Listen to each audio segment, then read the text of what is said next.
Bonsoir à tous et à toutes, bienvenue dans cette série d'enseignements sur le faux prophète. Ce soir, nous allons parler de 3 méthodes, 3 manières pour pouvoir découvrir un faux prophète. Notre génération est envahie par un cancer de faux prophètes, de faux enseignants. Heureusement que la Bible regorge de versets, de passages qui nous avertissent et qui nous donnent des clés pour pouvoir les découvrir, pour pouvoir se protéger contre leurs traits enflammés.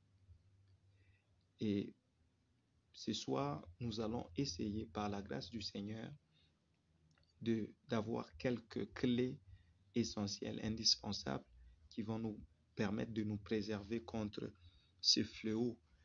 Premièrement, vous devez connaître que le phénomène faux prophète n'est pas étranger à la Bible. Déjà dans la Bible, dans l'Ancien Testament, on fait mention dans Deutéronome, déjà Moïse avertissait Israël de la venue et de la présence de faux prophètes. Les apôtres de même, et même Jésus-Christ, quand on lui dit, parmi les signes de la fin, il dit, gardez-vous de la séduction de faux prophètes. Donc, vous comprenez que ce n'est pas un phénomène étranger. Par contre, ça fait partie de la dimension prophétique de l'accomplissement de promesses de Dieu. Et dans la Bible, il y a 6 caractéristiques qui sont mentionnées pour distinguer un faux prophète. 6 caractéristiques. Et il y a 3 types de faux prophètes. Quels sont les 3 types de faux prophètes? Vous avez les hérétiques. Les hérétiques, ce sont des faux prophètes qui prennent position de manière ouverte contre le Christ. Vous avez les apostates. Ce sont ceux-là qui étaient dans le Seigneur, mais par les traits enflammés du diable, ils se sont détournés de la voie de Dieu. Ils vivent dans le mélange. Non, les apostates vivent dans le mélange.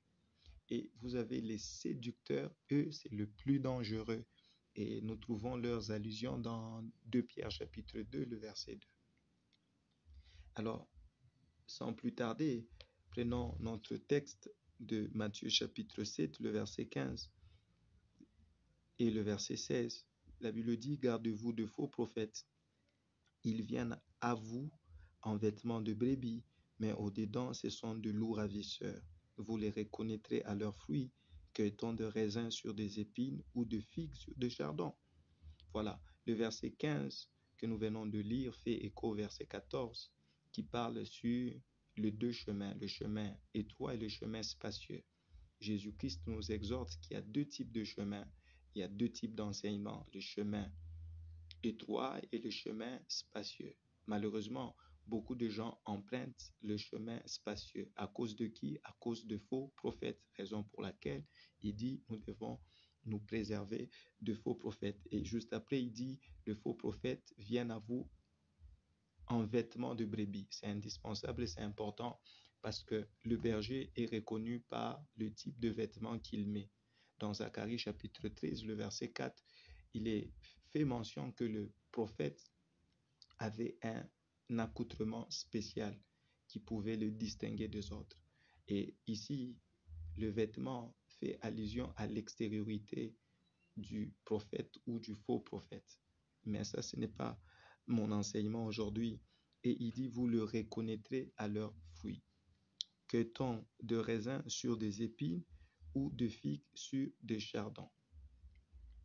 Premièrement, si vous regardez ravisseur, il dit que le faux prophète, ce sont de loups ravisseurs.